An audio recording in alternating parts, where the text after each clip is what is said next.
Hello dear students, कैसे हैं आप सब लोग? कैसी चल रही है आपकी preparation? Welcome to our channel physics के फंडे, द फंडामेंटल ऑफ फिजिक्स। आज से हम क्लास 11th का बेसिक लेक्चर स्टार्ट करने जा रहे हैं, that is vectors. Okay, before studying vectors we should know, we must know what is physical quantities. So what is physical quantities?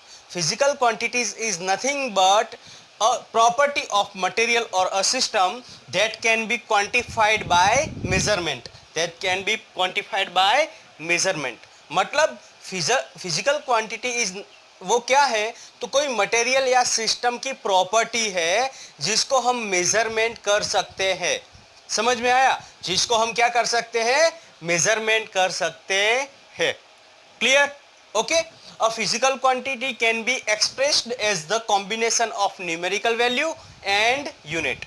Physical quantity always कोई numerical value और unit के साथ आती है, ठीक है। For example work या फिर force ले लेते हैं। For example मैं किसी object को push कर रहा हूँ, मतलब मैं क्या कर रहा हूँ, उसके ऊपर फोर्स लगा रहा हूँ। लेकिन ये फोर्स अगर मैं मेजर कर लूँ, ये फोर्स अगर मैं मेजर कर लूँ, मतलब फॉर एग्जांपल मैं 12 न्यूटन लगा रहा हूँ फोर्स किसी ऑब्जेक्ट के ऊपर। कितना लगा रहा हूँ? 12 न्यूटन। किसी ऑब्जेक्ट के ऊपर मैं 12 न्यूटन फोर्स लगा रहा हूँ। उसका मतलब क्या हुआ कि यहाँ पे 12 क्या हुआ? मेजर्ड क्वांटिटी हो गई। कौन सी क्वांटिटी हो गई? मेजर्ड, जिसको मैंने मेजर किया। मैं 12 और न्यूटन का क्या हो गया? यूनिट हो गया। क्या हो गया? यूनिट। मतलब 12 न्यूटन, ये हमारी क्या हो जाती है? Physical quantities. समझ में आ गया? फॉर एग्जांपल यहाँ पे ले लेते हैं कि हमने n केजी टमाटर्स लिए। n केजी n यहाँ पे क्या होता है? Any numerical value, any numerical value. It may be 1 2 3 4 5, any numerical value, and KG is nothing but unit. समझ में आ गया? तो ये हमारी हो जाती है physical quantity. Now physical quantity is classified in a two parts, that is scalar quantity and vector quantity. Clear? Okay, just इसको लिख लो पहले, उसके बाद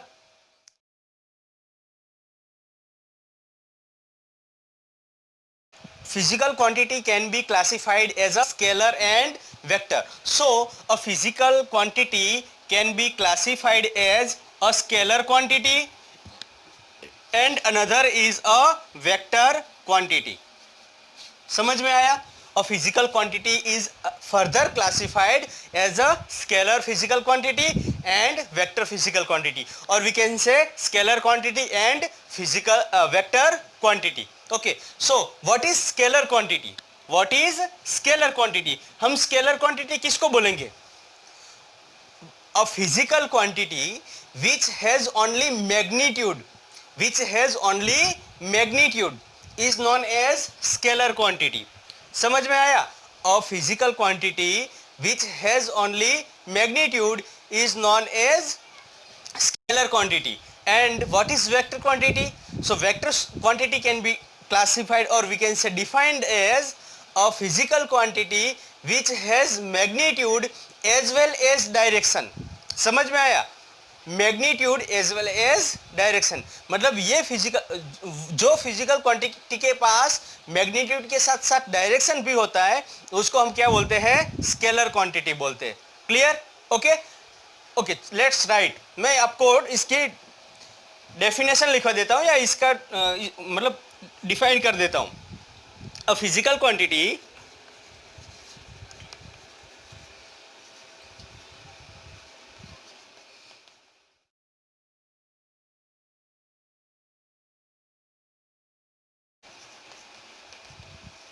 समझ में आ गया? जिसके पास ओनली मैग्नीट्यूड है वो फिजिकल क्वांटिटी, जिसके पास ओनली मैग्नीट्यूड है उसको हम क्या बोलते हैं? Scalar quantity. और वेक्टर की डेफिनेशन अगर लिखे, अच्छा इसके एग्जांपल्स क्या हो सकते हैं? एग्जांपल्स हम लिख लेते हैं। एग्जांपल्स क्या हो सकते हैं? बोलो। डिस्टेंस क्या हो जाएगा? स्केलर क्वांटिटी हो गई। डिस्टेंस कितना? 10 किलोमीटर। क्या हुआ? डिस्टेंस।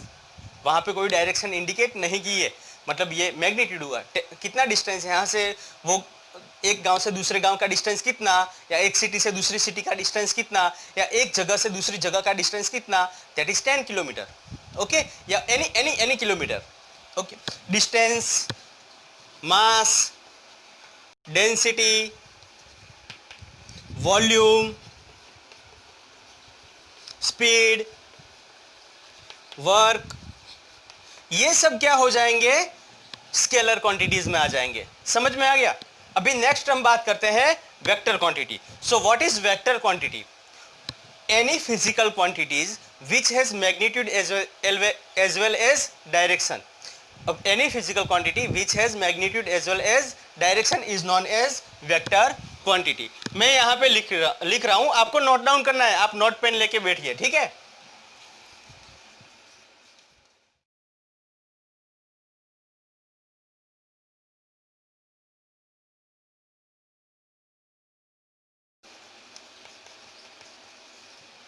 क्लियर, समझ में आ गया? ओके, चलो इसके एग्जांपल्स लिख लेते हैं। वेक्टर क्वांटिटी के एग्जांपल्स बताइए, चलो आपको पता है, बोलो, एक एक करके बोलो।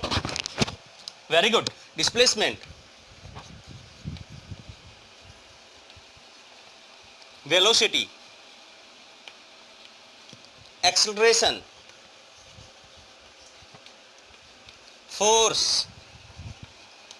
टॉर्क,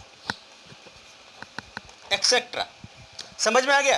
तो ये सब क्वांटिटीज जो हो जाती है वो क्या हो जाती है, वेक्टर क्वांटिटी, जिसके पास मैग्नीट्यूड के साथ साथ डायरेक्शन है। और यहां पे स्केलर क्वांटिटी जिसके पास ओनली क्या है, मैग्नीट्यूड है। समझ में आ गया? ओके, चलो लिख लो जल्दी से। हो गया? ओके, हो गया। चलो मैं इरेज कर देता हूं।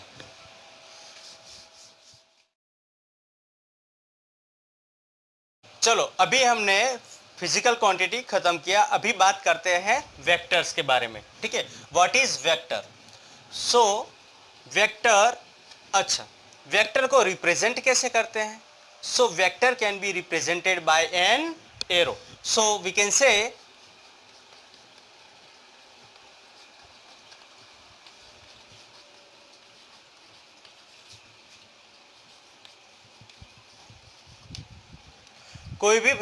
कोई भी फिजिकल क्वांटिटी है, उसके ऊपर अगर हम एरो लगा देंगे तो वो फिजिकल क्वांटिटी कैसी हो जाएगी, वेक्टर क्वांटिटी हो जाएगी।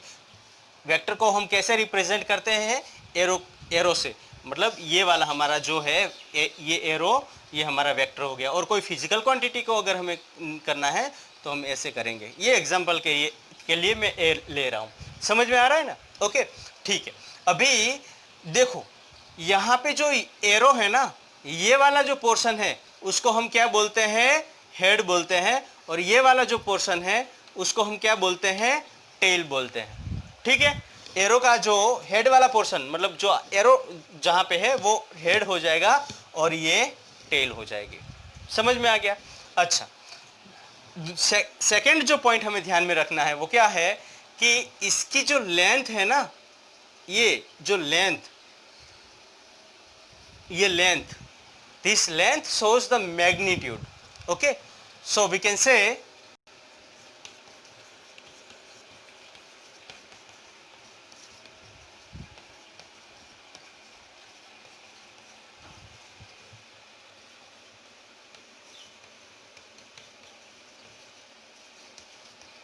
okay, the length of arrow shows the magnitude.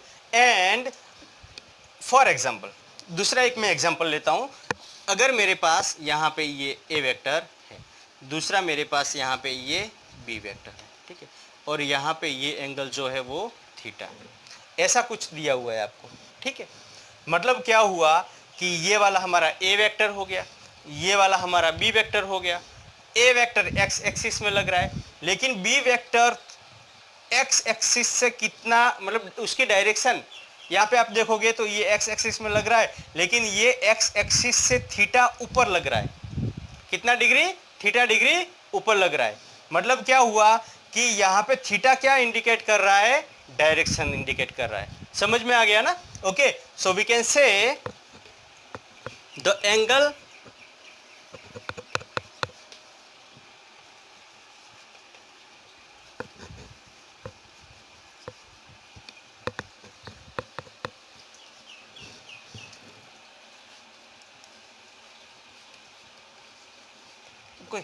The angle between vectors shows the direction.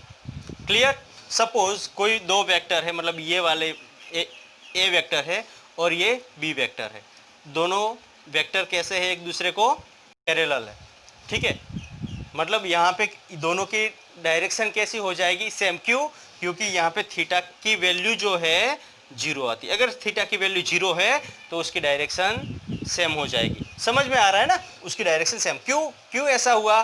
क्योंकि देखो, फॉर एग्जांपल मेरे पास ये ए वेक्टर है, ये दूसरा बी वेक्टर है। अगर मैं पैरेलल शिफ्टिंग करके इसके ऊपर यहाँ पे रख देता हूँ, इसको, ये वेक्टर को लेके आता हूँ, इसके ऊपर रख देता हूँ, तो क्या हुआ, एक दूसरे के ऊपर ओवरलैप हुए। दोनों के बीच का एंगल कितना हुआ?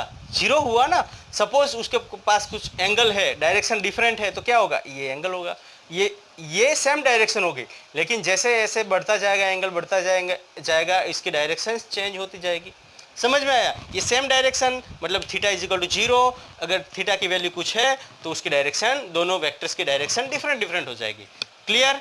यहाँ तक क्लियर हो गया ना? ओके, तो ये था हमारा वेक्टर। उसको हम रिप्रेजेंट कैसे करते हैं? एरो से करते हैं। एरो को हम डिफाइन कैसे करेंगे? तो यहाँ पे देखो, ये जो हमारा है वो मैग्नीट्यूड, लेंथ जो है हमारी क्या दिखाती है, मैग्नीट्यूड दिखाती है। ये इसका हेड हो गया, ये उसकी टेल हो गई, किसकी, एरो की, मतलब वेक्टर की। और उसको हम फिजिकल क्वांटिटी को ऐसे रिप्रेजेंट करते हैं। कोई भी, फॉर एग्जांपल फोर्स है, तो फोर्स के ऊपर अगर वेक्टर लगा देंगे, वेक्टर की साइन एरो लगा देंगे, तो वो वेक्टर क्वांटिटी कंसिडर की जाएगी। ठीक है।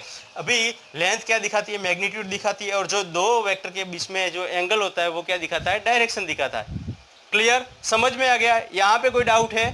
नहीं ना? ओके, चलो लिख लो जल्दी से, इरेज कर देता हूँ। ठीक है, चलो अभी नेक्स्ट हम स्टार्ट करने जा रहे हैं। नेक्स्ट हम स्टार्ट करने जा रहे हैं types of vectors. Okay, start types of vectors.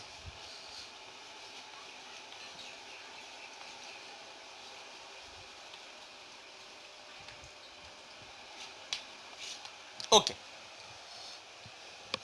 we will study types of vectors one by one. So let's start. First type is equal vectors. Equal vectors. What is equal vectors? What is equal vector? Okay, any vectors which has same magnitude and direction. Same magnitude and direction is known as equal vectors. Any vectors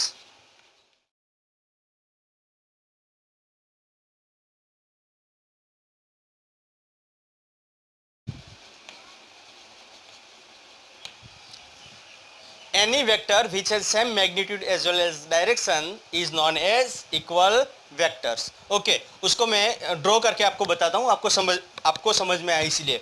for example हमारे पास यहाँ पे कोई,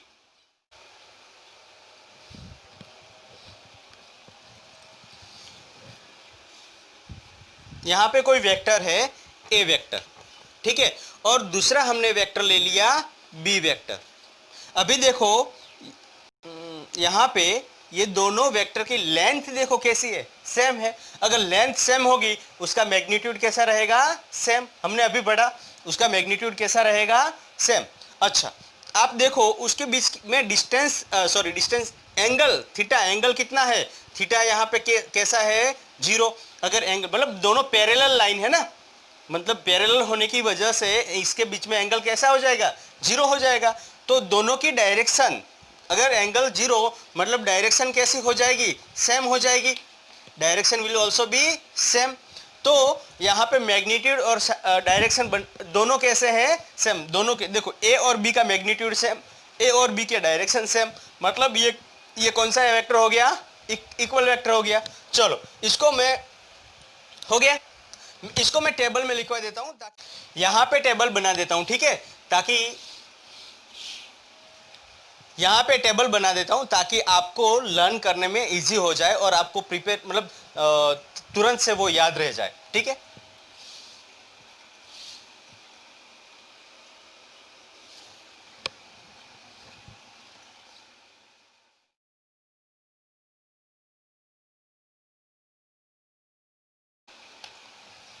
clear. अच्छा, यहाँ पे देखेंगे हम कि मैग्नीट्यूड दोनों का कैसा है, सेम है। मैग्नीट्यूड कैसा है, सेम। डायरेक्शन भी कैसी है, सेम है। ठीक है, डायरेक्शन भी कैसी है, और थीटा की वैल्यू कैसी है, जीरो। थीटा की वैल्यू कैसी हुई हमारी, जीरो। तो ये वेक्टर हमारा कैसा हो जाएगा, इक्वल वेक्टर। सिंपल, ये फिगर याद रख लो, ये वाला टेबल याद रख लो, और आपका इक्वल वेक्टर क्लियर हो गया। चलो लिख लो जल्दी से, हो गया। चलो इरेज कर दूं, ठीक है। ओके ओके, अभी हमारा नेक्स्ट जो टाइप है वो है अनइक्वल वेक्टर।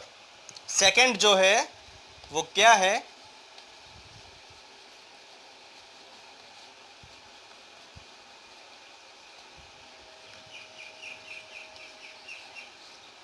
Unequal vector.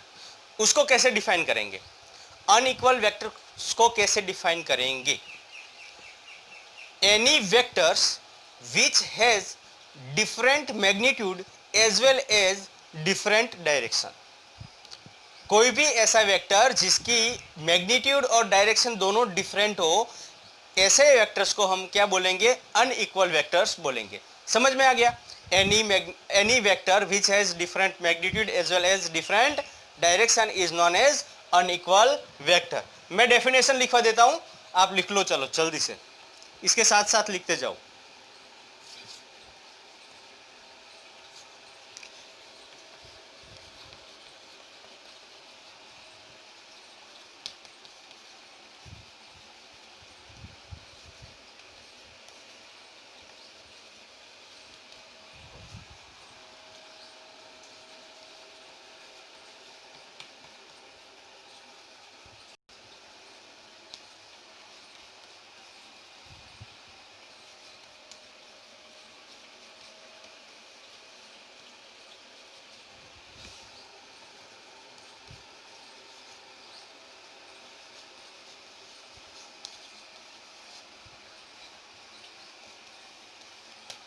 चलो, अनइक्वल वेक्टर्स किसको बोलेंगे, different magnitude as well as direction is called unequal vectors. For example, हमारे पास यहां पे ये ए वेक्टर है, ठीक है, दूसरा B vector.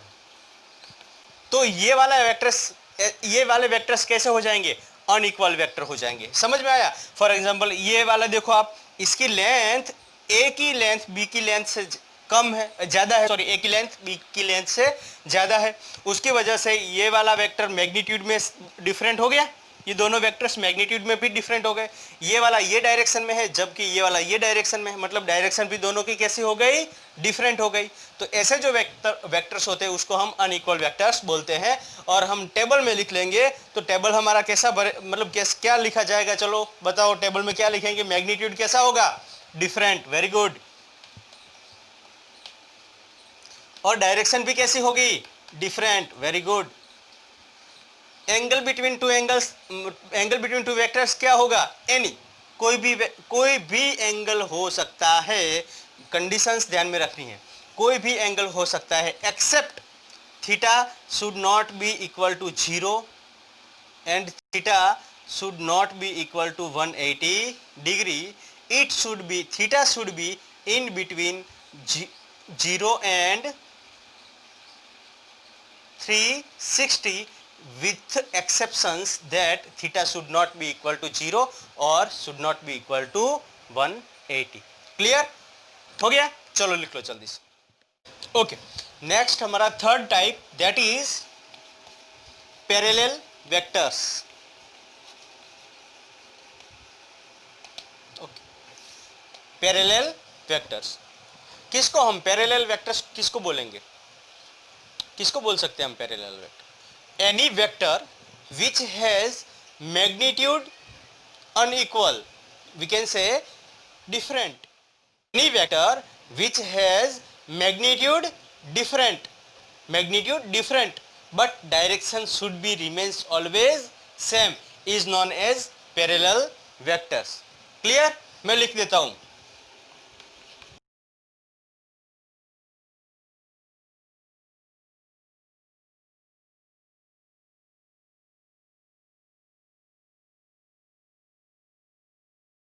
Clear? Any vector which have different magnitude but same direction is known as parallel vectors. यहाँ पे बात क्या ध्यान में, यहाँ पे जो बात ध्यान में रखने जैसी है वो क्या है, same have different magnitude and same direction. समझ में आ गया? ओके, चलो इसको हम समझते हैं। फॉर एग्जाम्पल मेरे पास एक वेक्टर है ए वेक्टर, ठीक है, और दूसरा वेक्टर है मेरे पास बी वेक्टर। क्लियर? दूसरा वेक्टर हमारे पास कौन सा है? B vector. अभी देखो दोनों के बीच का एंगल कितना है? 0 है। मतलब यहाँ पे डायरेक्शन कैसी हुई? सेम हुई, लेकिन मैग्नीट्यूड दोनों का कैसा है? डिफरेंट है। ये जो वेक्टर्स हो जाएंगे वो वेक्टर्स कौन से हो जाएंगे? पैरेलल वेक्टर्स हो जाएंगे। इफ यहाँ पे नोट करके हम लिखेंगे, कि if both in this case, in particular this case, parallel vectors के केस में हम क्या करेंगे? इफ मैग्नीट्यूड विल इक्वल, अगर दोनों के मैग्नीट्यूड सेम हो जाए तो क्या होगा? If magnitude will be equal then it will becomes equal vector, ये कौन सा वेक्टर हो जाएगा? Equal vector. समझ में आया? Equal vector. ओके, तो यहाँ पे लिख लेंगे, हम नोट करके लिखेंगे, ठीक है? जो आपको लिख के रखना है ये स्पेशल केस के लिए, पैरेलल वेक्टर्स के लिए, इफ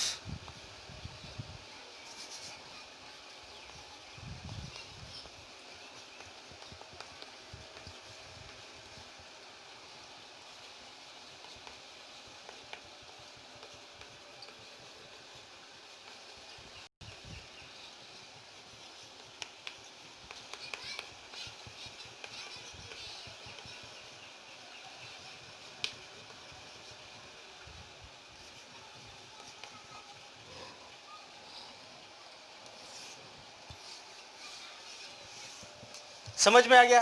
ये स्पेशल पॉइंट हो जाएगा। If magnitude of vector is same then that is parallel vectors will becomes equal vector. Clear हो गया? समझ में आ गया? चलो लिख लो जल्दी से। हो गया? इरेज कर देता हूं।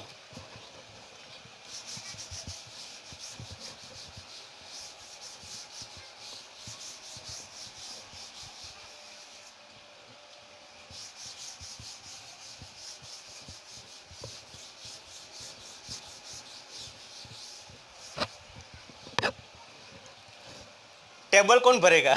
टेबल भर देते। अच्छा, इसमें क्या हुआ? पैरेलल में मैग्नीट्यूड कैसा था हमारा? मैग्नीट्यूड डिफरेंट, ठीक है ना? मैग्नीट्यूड डिफरेंट, डायरेक्शन सेम, और एंगल क्या होगा वो बताओ मुझे? 0 होगा। Very good. क्या होगा?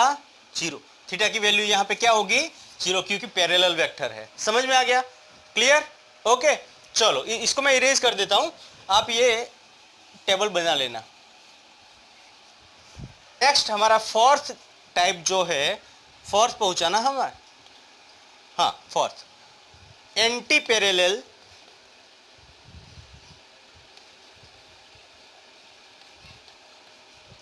वेक्टर।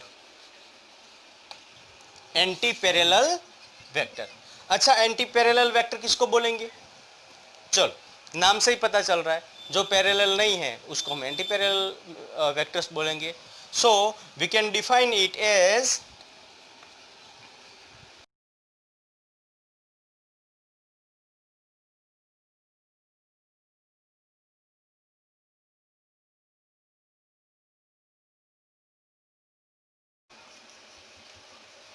समझ में आ गया? चल, any vector which has magnitude may be different और equal, magnitude may be equal और different, but the direction will be remains exactly opposite to each other. समझ में आ गया? डायरेक्शन कैसी रहेगी? Exactly opposite to each other. For example हमारे पास यहाँ पे ए वेक्टर है, ठीक है, और यहाँ पे बी वेक्टर है, तो आप देखोगे इसकी लेंथ ये लेंथ से ज्यादा है। ए वेक्टर की लेंथ, ए लेंथ बी वेक्टर से ज़्यादा है, मतलब ये वाला इक्वल हुआ या अनइक्वल हुआ, मैग्नीट्यूड दोनों का डिफरेंट हो जाएगा। लेकिन डायरेक्शन कैसी है, एग्जैक्टली ऑपोजिट। यहाँ पे एंगल कितना बनेगा, 180 डिग्री। मतलब मैग्नीट्यूड ऐसा जरूरी नहीं है, कुछ भी हो सकता है, मैग्नीट्यूड में भी सेम, मैग्नीट्यूड सेम भी हो सकता है, सेम भी हो सकता है, डिफरेंट भी हो सकता है। लेकिन मेन पॉइंट जो है वो हमारा डायरेक्शन का है, और वो ऑलवेज 180 रहेगी। मतलब यहाँ पे एकदम ऑपोजिट रहेंगी डायरेक्शन इन दोनों की, दोनों वेक्टर्स की डायरेक्शन कैसी रहेगी, ऑपोजिट। मतलब यहाँ पे अगर हम टेबल भरेंगे तो मैग्नीट्यूड क्या हो जाएगा, इक्वल और डिफरेंट।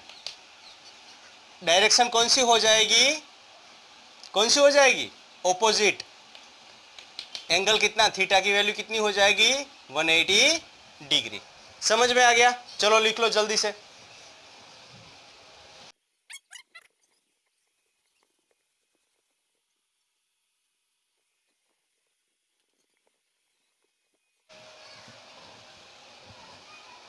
चलो फिफ्थ जो हमारा टाइप है that is collinear vectors. Collinear vectors, collinear vectors हम किसको बोलेंगे, what is collinear vectors? Okay, उसको हम डिफाइन कर लेते। कोलिनियर मतलब क्या हुआ, फॉर एग्जांपल एक लाइन है, एक ही लाइन में आने वाले जो वेक्टर्स रहते हैं उसको हम क्या बोलते हैं, कोलिनियर वेक्टर्स बोला जाता है। ठीक है, ओके। एनी वेक्टर्स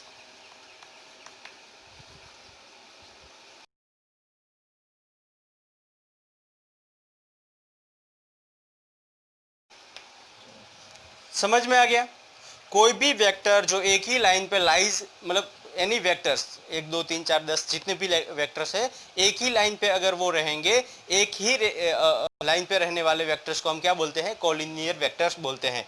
हम फिगर ड्रॉ करके समझ लेते हैं। फॉर एग्जांपल हमारे पास यहाँ पे एक लाइन है, हमने क्या किया, यहाँ पे ये वाला ए वेक्टर ले लिया, ठीक है। उसी लाइन में दूसरा वेक्टर बी वेक्टर हो गया, उसी लाइन में तीसरा वेक्टर सी वेक्टर हो गया। सबका मैग्नीट्यूड देखो डिफरेंट, मतलब मैग्नीट्यूड यहाँ पे कोई भी हो सकता है, डायरेक्शन कैसी रहेगी, सेम रहेगी, एक ही लाइन में रहने वाले हैं। ठीक है, तो ये हमारे हो जाएंगे कोलिनियर वेक्टर्स। यहाँ पे क्या ध्यान में रखना है, तो टेबल पे हम लिख देंगे। देखो मैग्नीट्यूड कैसा होगा, मैग्नीट्यूड डिफरेंट और सेम, डिफरेंट और इक्वल। डायरेक्शन कैसी हो जाएगी, सेम। एंगल कितना हो जाएगा, 0। सबके बीच में एंगल कितना रहेगा, 0। समझ में आ गया? सेम डायरेक्शन है तो एंगल ऑलवेज 0 रहेगा। क्लियर? ओके, चलो लिख लो जल्दी से। हो गया? इरेज कर दूं? ओके।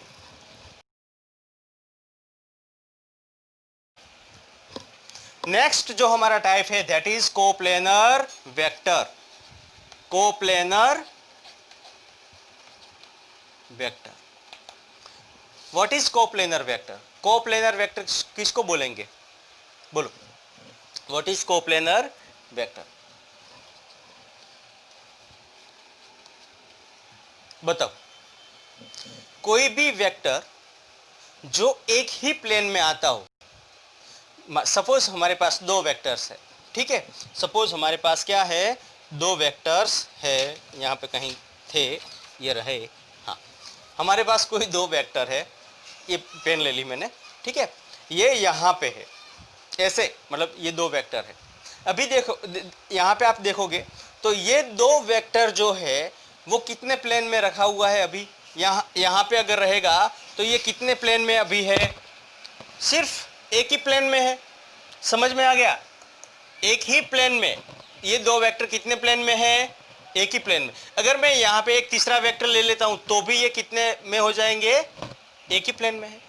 अच्छा, मैंने इसको ऐसे कर दिया, ऐसे कर दिया, ठीक है, मतलब ये हो गया ऐसा, मतलब अभी ये कितने प्लेन में है, अभी भी एक ही प्लेन में है, उसने प्लेन चेंज किया है, ये वाला प्लेन यहाँ वाला प्लेन हो गया, यहाँ से प्लेन चेंज होके ये वाले प्लेन में चला गया, लेकिन वो है कितने प्लेन में, एक ही प्लेन में।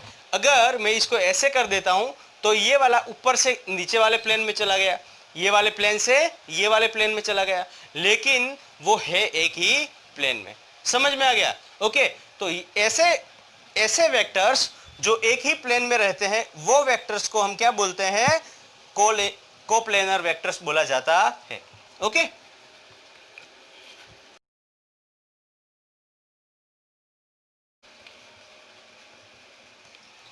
क्लियर? फॉर एग्जाम्पल हमारे पास यहाँ पे ये ए वेक्टर है, ठीक है, यहाँ पे ये बी वेक्टर है, तो ये दोनों देखो आप, यहाँ पे मैंने क्या कर दिया, कोऑर्डिनेट सिस्टम बना दी, यहाँ पे ये एक्स एक्सिस है, यहाँ पे वाई एक्सिस है, ठीक है। कोऑर्डिनेट सिस्टम में आप देखोगे तो यहाँ पे ये वाला सिस्टम जो है, ए और बी वेक्टर की सिस्टम जो है, जो एंगल क्या बना रही है, थीटा बना रही है, वो कौन से प्लेन में है हमारे पास, अभी अभी के लिए कौन से प्लेन में हो जाएगी, एक्स वाई प्लेन में हो जाएगी। समझ में आ गया? अगर मैं यहाँ पे थर्ड ऐसे निकालता हूँ, मतलब थर्ड वाला वेक्टर अगर मैं लेता हूँ तो ये कितने प्लेन में हो जाएगा, तीनों प्लेन में हो जाएगा। समझ में आ गया ना, ये तीनों प्लेन में हो जाएगा। तो ये जो होते ना दो वेक्टर, मतलब ये ऐसा जरूरी नहीं दो वेक्टर हो, थर्ड वेक्टर भी हो सकता है, ये भी कितने प्लेन में है, दो ही प्लेन में है। यहाँ पे देखो ये एक वेक्टर, ये दो वेक्टर, ये तीन वेक्टर, चार वेक्टर है। सपोज यहाँ से हम स्टार्ट करें, ये ओरिजिन है चारों वेक्टर का, तो ये चार वेक्टर है, एक दो तीन चार, चारों चार कितने प्लेन में है, एक ही प्लेन में है, ठीक है।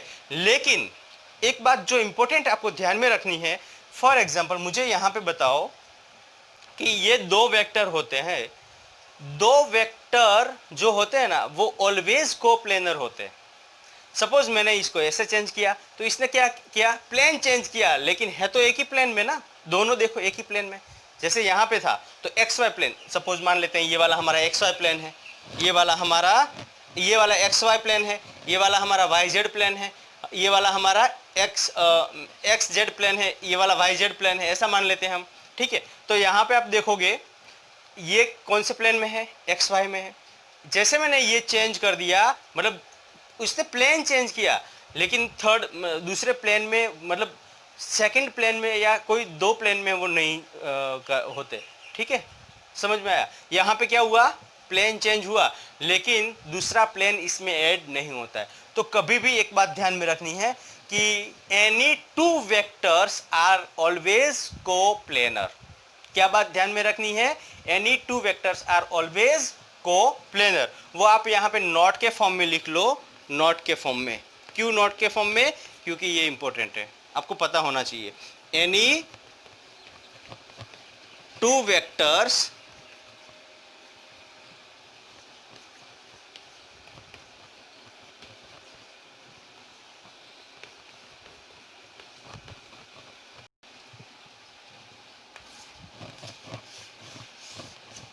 समझ में आ गया, any two vectors are always coplanar. Clear?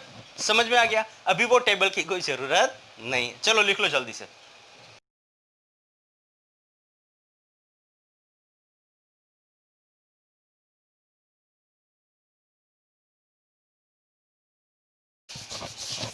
Okay चलो, अभी हमारा नेक्स्ट जो है वो सेवेंथ, कौन सा, concurrent.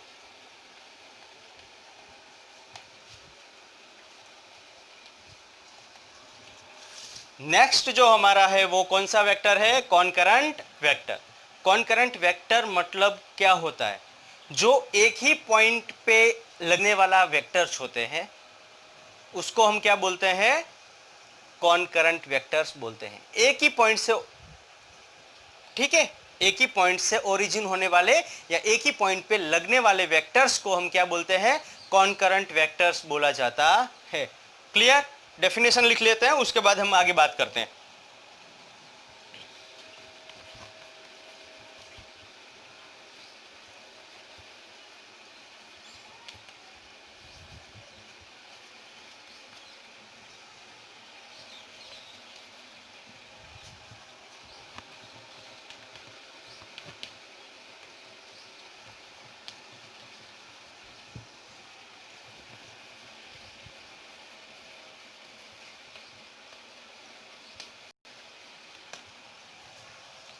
any vector which act at a point is called concurrent vector. For example, हमारे पास यहाँ पे एक पॉइंट ले लिया और यहाँ पे ये वाला a वेक्टर, ठीक है, यहाँ पे ये b वेक्टर, ये c वेक्टर, यहाँ पे ये d वेक्टर, ये सभी वेक्टर जो है वो कहाँ पे लग रहे हैं? एक ही पॉइंट पे लग रहे हैं, ठीक है। एक ही पॉइंट पे लगने वाले वेक्टर्स को हम क्या बोलते हैं? कॉन्करेंट वेक्टर्स बोलते हैं। समझ में आ गया? क्लियर? ओके, चलो और एक दो और एग्जांपल लेते हैं। फॉर एग्जांपल फिजिक्स के फॉर्म में, मतलब फिजिक्स में अगर हमें पढ़ना है वो कैसे पढ़ेंगे हम? फॉर एग्जांपल हमारे पास क्या है? एक ब्लॉक है जिसका मास कितना दिया गया है? m मास। यहाँ से कोई बंदा जो है वो फोर्स F1 लगा रहा है, ठीक है। यहाँ से जो बंदा है वो फोर्स F2 लगा रहा है, और यहाँ ऊपर बैठे बैठे कोई बंदा जो है वो F3 फोर्स लगा रहा है।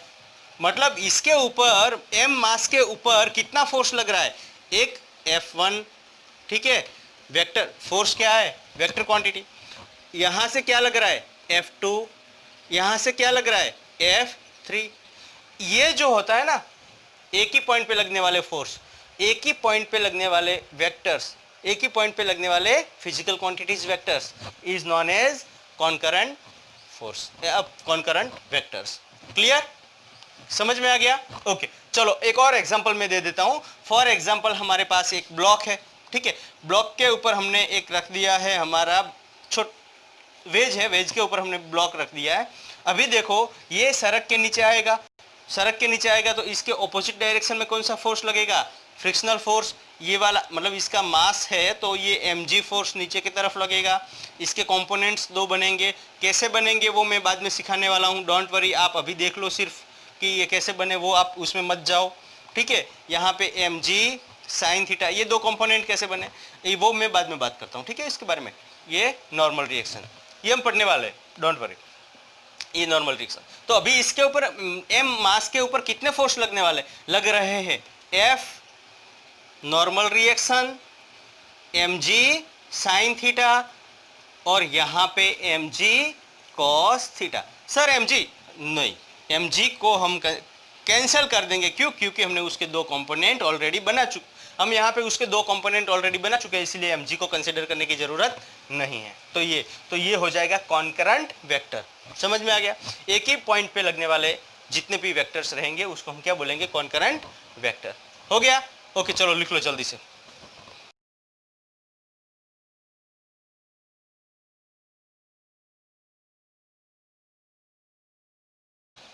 ओके, अभी नेक्स्ट जो हमारा है वो है 8वां type, that is zero vector. What is zero vector? What is zero vector? Zero vector is nothing but a vector which has zero magnitude. Simple. Direction can be any, कोई भी direction हो सकती है, ठीक है, लेकिन उसका मैग्नीट्यूड कैसा रहेगा? Zero. So we can right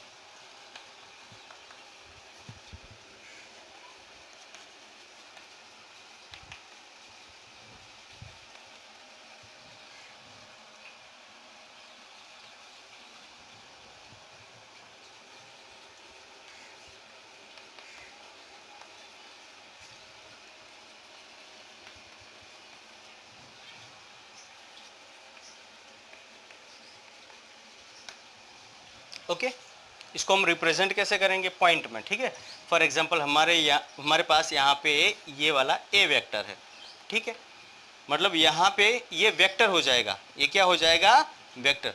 लेकिन सिर्फ पॉइंट है तो यहाँ पे देखेंगे हम तो ये हमारा हो जाएगा जीरो वेक्टर। कैसे? देखो यहाँ पे ये वेक्टर, मान लो ये डायरेक्शन में वेक्टर है, ये डायरेक्शन में वेक्टर है, समझ में आ रहा है ना? ये डायरेक्शन में वेक्टर है, ये डायरेक्शन में, डायरेक्शन मतलब यहाँ पे डायरेक्शन डिफाइन है ना? यहाँ पे ये डायरेक्शन में वेक्टर लग रहा है, ये डायरेक्शन में, कोई भी डायरेक्शन में लग सकता है, लेकिन यहाँ पे आप देखोगे तो मैग्नीट्यूड जीरो है, तो डायरेक्शन कोई भी हो सकती है, डायरेक्शन कोई भी हो सकती है, डिफाइन नहीं हो सकता है, ठीक है। Any direction can be any. Okay, चलो लिख लो जल्दी से। हो गया? इरेज कर दूं? चलो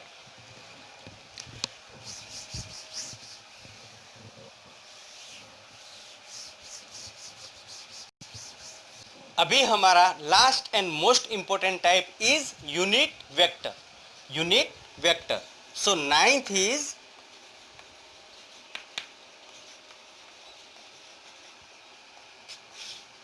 unit vector. How can we define unit vector? Any vector which has unit or we can say single magnitude is known as unit vector. Any vector which has unit magnitude is known as a unit vector. Okay, मैं लिख लेता हूँ।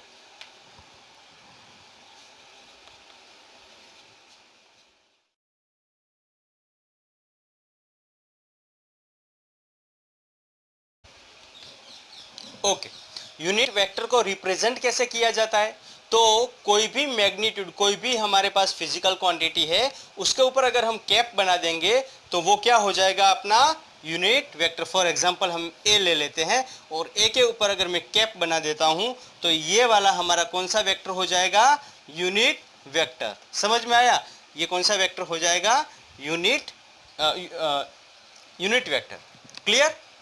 उसमें general हमारा vector arrow से indicate करते हैं हम, लेकिन यहाँ पे हम यूनिट वेक्टर को कैप से इंडिकेट करते हैं। क्लियर? ओके। अच्छा, अभी सर इसका यूज क्या है? क्यों आपने इंपॉर्टेंट इसको बोला?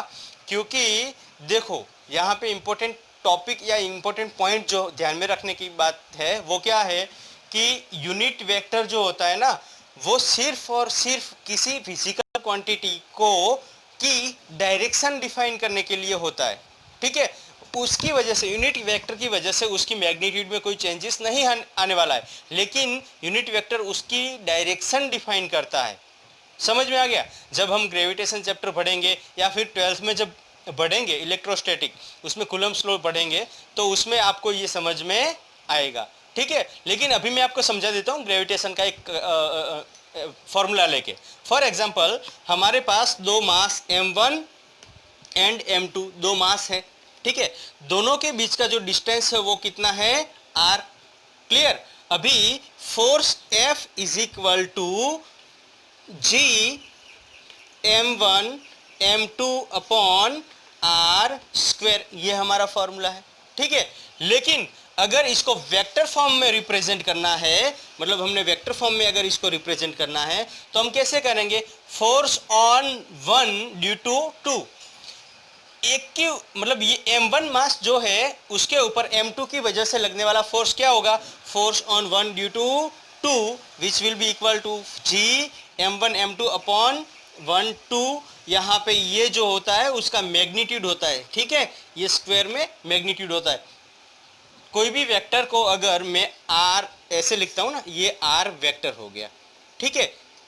फोर्स नहीं, ये डिस्प्लेसमेंट होता है, मतलब दोनों के बीच का डिस्टेंस की बात की है। तो ऑन 1 ड्यू टू 2। अभी अगर इसका मैग्नीट्यूड करेंगे तो ये मैग्नीट्यूड हो जाएगा, मोड में बना देंगे। ठीक है? ये मैग्नीट्यूड हो जाएगा। तो यहाँ पे मैग्नीट्यूड लेंगे और यहाँ पे हम यूनिट वेक्टर बिठा देंगे। यहाँ पे कौन सा वेक्टर बिठा देंगे? Unit vector. कहाँ से कहाँ लग रहा है force? 1 two, force on 1 due to 2, मतलब 2 से 1 पे। ठीक है? तो ये डिफाइन करता है किसी भी फिजिकल क्वांटिटी की डायरेक्शन को। कौन? Unit vector. समझ में आ गया? क्लियर? कोई डाउट नहीं है ना इसमें? ओके, अगर कुछ है तो आप कमेंट कर सकते हैं। ठीक है? चलो आज यहीं तक रखते हैं। नेक्स्ट लेक्चर में हम पढ़ेंगे parallel shifting and angle between two vectors. तब तक के लिए आप पढ़ाई करते रहिए। All the best.